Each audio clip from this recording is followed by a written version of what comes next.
Bismillahirrahmanirrahim.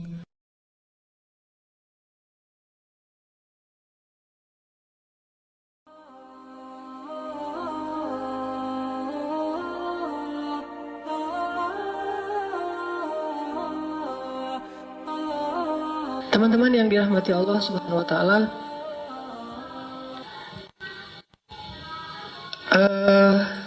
pernah bete kan?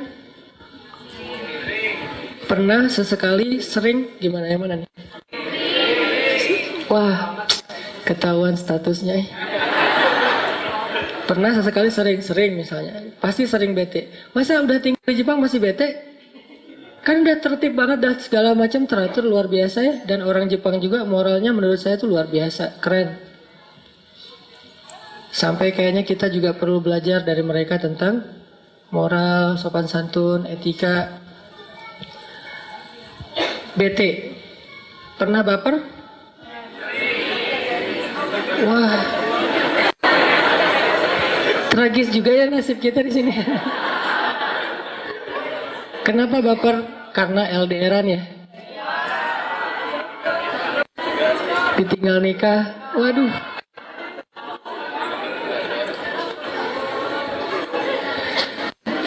Hal apa yang bikin kita paling baper?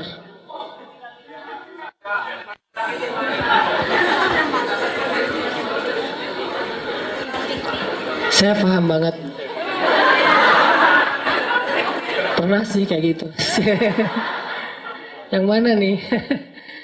Ya, baper, bete, kecewa, hampir putus asa. Karena nggak boleh putus asa. La tayasu, la taqnatu. Janganlah kalian berputus asa dari rahmat Allah.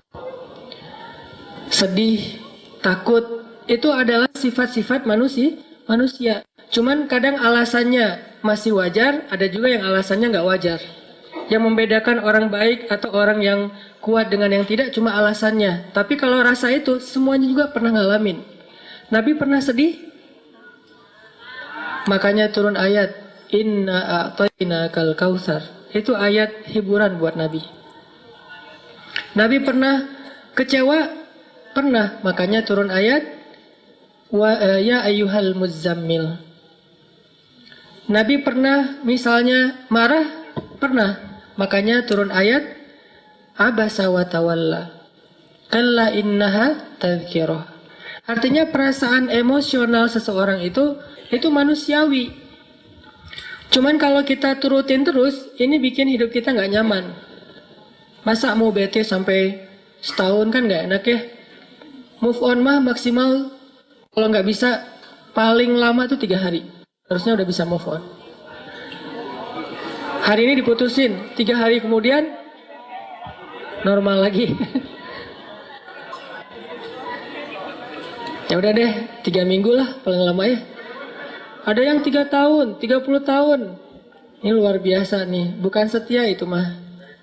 Itu berarti dia ada sesuatu yang harus diobati. Kadang-kadang kita sakit hati sama teman kita, dia salah ngomong, salah sikap, segala macam, namanya manusia. Kita tuh berteman dengan manusia ya, bukan dengan malaikat. Apalagi nanti kalau udah nikah, kita tuh menikahi manusia, bukan menikahi malaikat. Yang namanya menikahi manusia, tetap ada salahnya, nggak mungkin dia sempurna. Jangankan kita, Nabi Muhammad aja sama istrinya, keluarga yang paling ideal, tetap aja ada adegan-adegan kayak beda pendapat, kemudian kayak istri Nabi lagi bete, lagi cemburu, itu manusiawi banget. Cuman recovery-nya yang harus kita pelajari, gimana biar cepat recovery, jangan lama-lama. Lagi marah, cepat normal lagi. Sakit hati, gampang memaafkan. Bete, plong lagi misalnya. Baper misalnya, jadi tegar lagi. Gimana cara kita nge-recovery perasaan kita ketika lagi drop, lagi down. Nabi pernah misalnya di rumah tangga beliau, istri beliau bete. Ini hebatnya Nabi dibandingkan kita ya. Istrinya lagi bete, bisa dibuat ketawa. Dan kita mah orang lagi ketawa dibuat bete. Sebaliknya. Jalan sama teman-teman, tiba-tiba kita ngerusak suasana, jadi pada bete kan? Itu tuh saya banget lah mungkin. Tapi kalau Nabi, orang lagi pada baper, lagi pada sedih, dibikin ketawa sama beliau. Ini akhlak yang luar biasa. Istrinya lagi ngambek. Ya udah, saya mau pulang aja ke rumah ayah saya, Abu Bakar. Kata Nabi, saya anterin ya. Coba, bisa nggak gitu? Nggak akan bisa. Belum punya juga.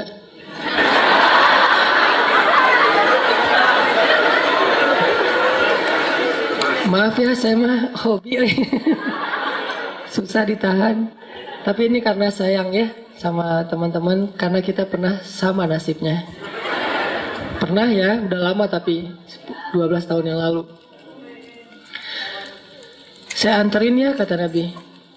Ya deh, marah masih ngomong, ya deh gitu. Akhirnya keluar. Diantar pakai mobil mewahnya Nabi, mereknya Onta. Kenapa saya bilang mobil mewah? Itu bukan ngeledekin, karena emang harga onta itu mahal teman-teman. Satu onta merahnya Nabi itu harganya paling murah 3 miliar. Bisa beli 3 Alphard kali ya. Jadi benar-benar di garasi Nabi itu ada 3 kendaraan mewah semua. Kalau untuk touring, beliau naiknya Alphard. Yang jauh-jauh maksudnya. Yang cc-nya bukan Alphard, malah di atas Alphard. Udah naik kayak Hummer kali yang cc-nya udah 4.000. Kalau buat balapan, pemotoran gitu, Nabi naiknya kuda. Kalau ke warung, ke tetangga, naiknya keledai. Harga kuda Nabi itu harga kuda Pak Prabowo aja berapa? 3M ya? Apalagi kuda Nabi yang biasa dipakai perang, itu harganya minimal 3 miliar. Onta 3 miliar, udah 6 miliar. Itu terparkir di garasinya semua. Jadi Nabi itu bukan orang miskin, cuman sederhana. Dianterin naik onta. Onta mah kan kalau mau naik harus agak tinggi tuh buat cewek. Akhirnya Nabi jongkok terus meletakkan lututnya sebagai pijakan buat istri. Belajar ya. Tutorial suami romantis. Gini, terus istri naik ke atas lutut Nabi, terus ke atas onta. Gak apa-apa walaupun motor kita bebek, tetap aja gini. Ntar naiknya, Mas, apa-apaan sih? Sunnah-sunnah, ciri.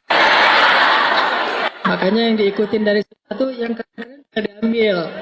Jangan cuman ritualnya, walaupun itu baik. Akhirnya istri cuman, ya udah deh, udah nggak apa-apa ya, kasihan daripada celana kamu kotor, kan itu baru beli misalnya, naik ke atas motor.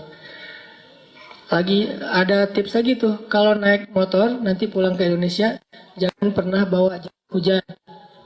Karena kalau hujan langsung buka, mah, mama nggak boleh kena setetes air hujan pun sih. Terus kita memotoran nggak pakai baju.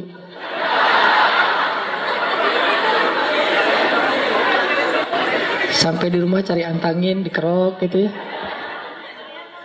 Dianterin ke rumah Abu Bakar sama Nabi. Sampai di rumah Abu Bakar nanya, ya Rasulullah ada apa? Kalau ada butuh sesuatu, miss call aja pasti saya datang. Nggak usah datang jauh-jauh maksudnya. Panggil aja lewat seorang utusan, nanti saya akan nyamperin. Enggak, Aisyah pengen ketemu ayahnya. Aisyah lupa kalau ayahnya itu murid Nabi. Mau ngelaporin ke murid ayahnya, murid suaminya, kan agak-agak gimana gitu. Duduklah Rasulullah, Abu Bakar, Aisyah. Ada apa ya Rasul? Abu Bakar nggak nanya ke Aisyah sama sekali, Aisyah diem aja. Terus Nabi bilang, Aisyah boleh nggak aku ngomong duluan? Kata Aisyah, boleh, tapi jangan ngomong kecuali yang benar ya. Coba, Aisyah lagi bete nih. Boleh, tapi jangan ngomong kecuali yang benar. Apakah Nabi marah? Ini hebatnya Nabi, nggak marah. Padahal beliau tuh Nabi loh, kekasih Allah. Allah aja percaya sama beliau, masa Aisyah enggak? Yang marah siapa? Abu Bakar. Langsung didorong sama Abu Bakar. Aisyah, kamu jangan gitu sama Nabi. Allah aja ngomong, wa ma yantiqu 'anil hawa in huwa illa wahyun yuha. Nabi itu nggak pernah ngomong asal ngomong, pasti wahyu dari Allah. Masa kamu mau menuduh Nabi bohong? Pas kayak gitu Nabi langsung menengahi, ya Abu Bakar, jangan kamu sakiti istri saya. Kami tidak datang ke sini untuk engkau memarah-marahi istri saya. Ya Rasulullah. Terus Nabi ngelihat ke belakang, Aisyah, tuh lihat aku belain kamu kan? Aisyah senyum, ya deh gitu. Terus sekarang gimana? Ya udah kita pulang aja daripada orang itu ngamuk. Ya udah pulang. Jadi istri lagi bete dibikin ketawa. Luar biasa. Aura kesabarannya itu di atas rata-rata. Memang benar kalau Allah mengatakan wa innaka la'ala khuluqin azim. Benar-benar akhlaknya di atas rata-rata. Gimana caranya kita nge-recovery sendiri nih? Bete kita, baper kita, sedih kita, sakit hati kita kepada seseorang kalau misalnya lagi ada masalah. Ada orang yang merecovery-nya dengan jalan-jalan. Ada orang yang recovery-nya dengan kuliner. Nyari makanan yang paling pedas. Dia makan. Kenapa tuh kok pakai sambal? Niatkan transaksinya bukan cuma transaksi jual beli, tapi transaksi sedekah. Naik ojek online misalnya. Kan suka dibilang, "Mas, maaf. Kan bete tuh. Wah, kayaknya sengaja nih biar nggak perlu dibalikin, nggak ada kembalian." Dan itu udah kayak jadi kebiasaan beberapa driver online atau driver taksi biasa. Kalau kita niatkan transaksi jual beli, kadang gampang kecewa. Tapi kalau kita niatkan memang transaksinya jual beli plus sedekah, insya Allah kita akan lebih rela. Sehingga kita dapat dua kebaikan sekaligus, kebaikan dunia dapat, kebaikan akhirat juga dapat. Inilah kenapa nikmat iman dan Islam itu selalu disebut sebagai nikmat yang paling berharga, karena cuma nikmat itu yang bikin kita bahagia di dalam dunia dan akhirat. Sambal terus, ya seperti pedasnya masa lalu. Wah, dia pakai sambal banyak. Ada yang jalan-jalan, kayak saya kalau lagi baper, cari ombak.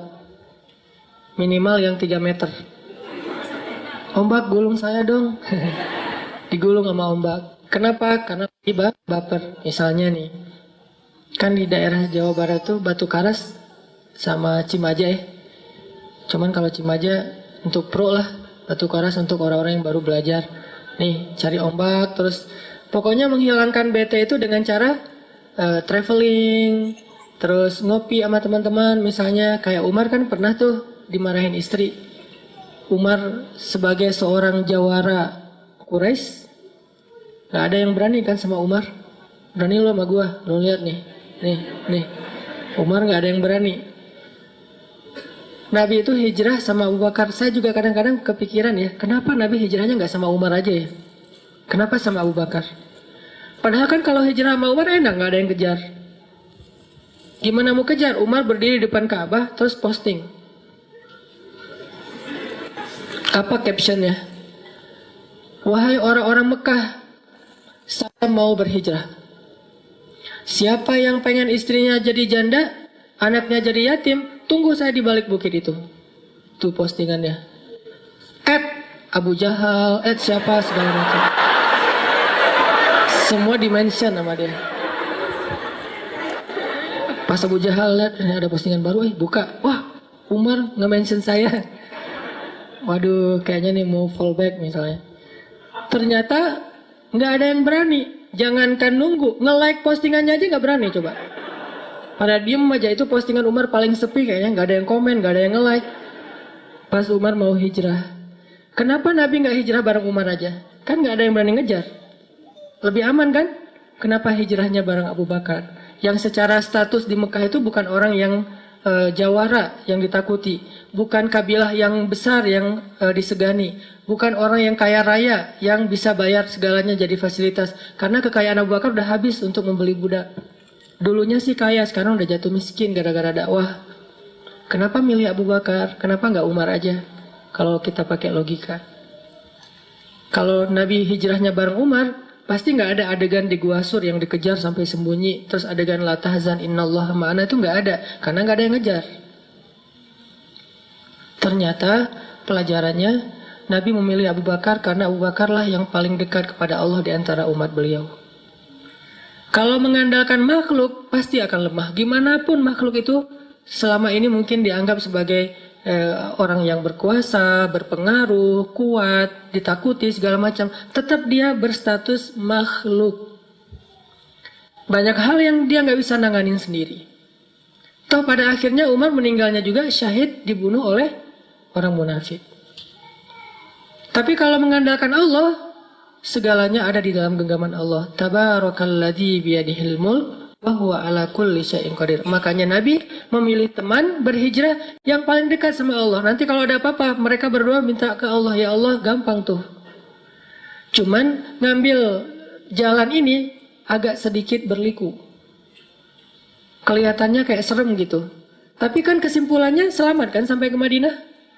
Cuman perjalanannya itu banyak adegan harus menjauh dulu, bukan malah mendekat ke kota Madinah, ngambil jalur yang lebih jauh, 1.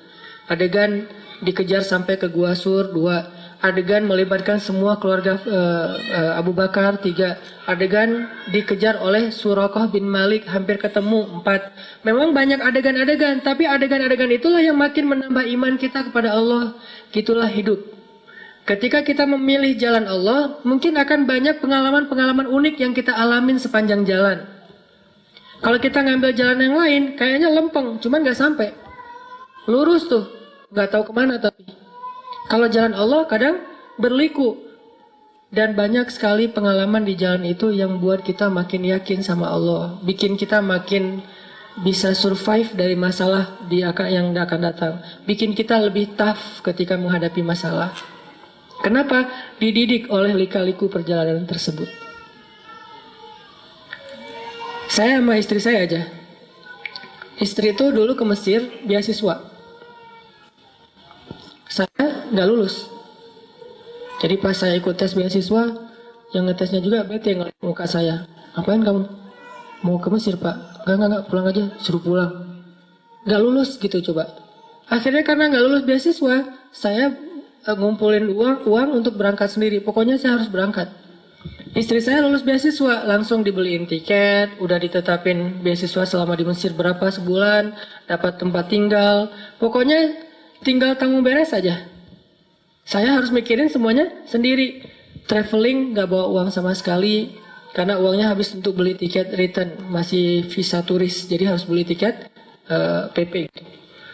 Alhamdulillah sampai di sana dapat visa pelajar, setelah sebulan di refund tiketnya, jadi bisa dapat walaupun ada penalti potongan beberapa persen.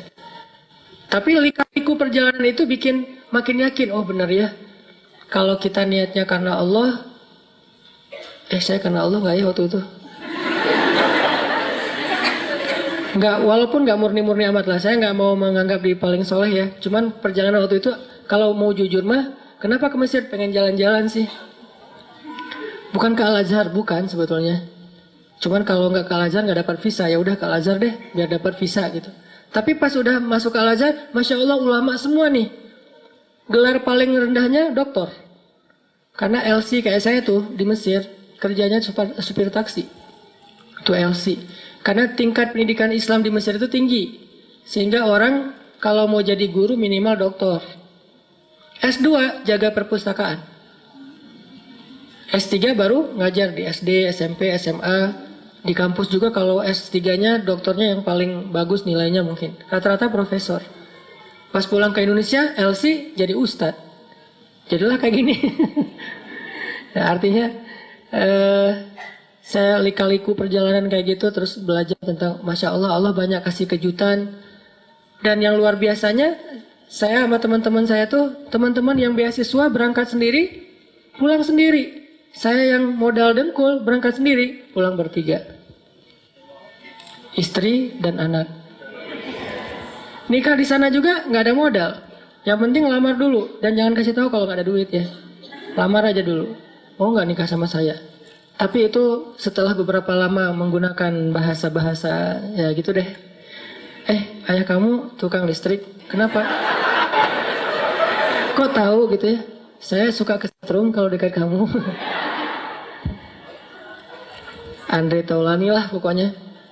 Udah beres, lamar, nelfon ibunya, Bu saya pengen lamar anak ibu.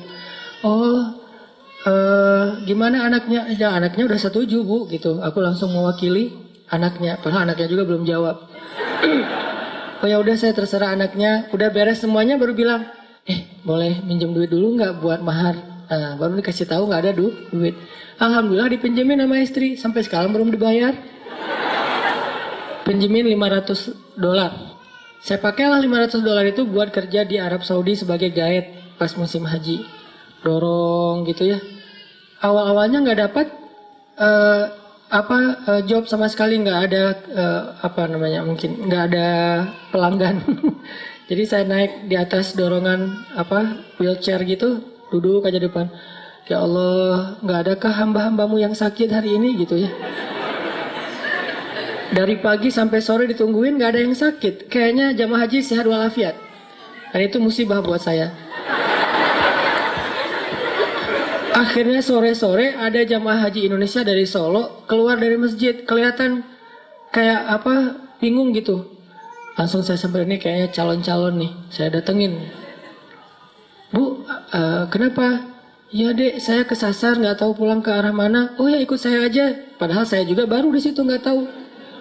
Ibu emang dari mana? Solo. Penginapannya di mana? Di daerah apa? Nggak tahu makanya. Oh gitu, ya udah ikut saya aja bu. Ada emang tahu? Insya Allah. Pede nih, bismillah. Ya Allah, masa saya akan lapar hari ini kan? Nih kayaknya nih rezeki ya Allah datangkan. Tapi kan kita harus menghadapin challenge-nya dulu, jalanin. Jalan sama ibu tuh sambil ngobrol. Ternyata saya juga asal milih jalan sebetulnya, nggak tahu kemana. Ternyata pas lagi jalan, dek itu kayak tempat tinggal ibu tuh. Bener bu, coba deketin. Oh iya bener, alhamdulillah. Adek tahu aja jalannya dan segala macam. Mana saya tahu. Allah yang ngasih tahu. Akhirnya dia ketemu teman-temannya, sepanjang jalan kita ngobrol, dia rekomendasiin saya ke teman-temannya. Ujungnya apa? Dia besok bisa nggak ngantar kita lagi ke masjid supaya nggak kesasar? Oh siap. Dah mulai. Oh dia ini ada nenek-nenek minta didorong. Alhamdulillah lancar. Pulang-pulang bawa beberapa ribu dolar, itu modal pernikahan kita. Kalau udah azam menikah, baru Allah kasih rezeki. Tapi kalau masih tanggung nggak dikasih. Makanya kalau pengen dapat kejutan dari Allah, mantepin dulu aja akad sama Allah.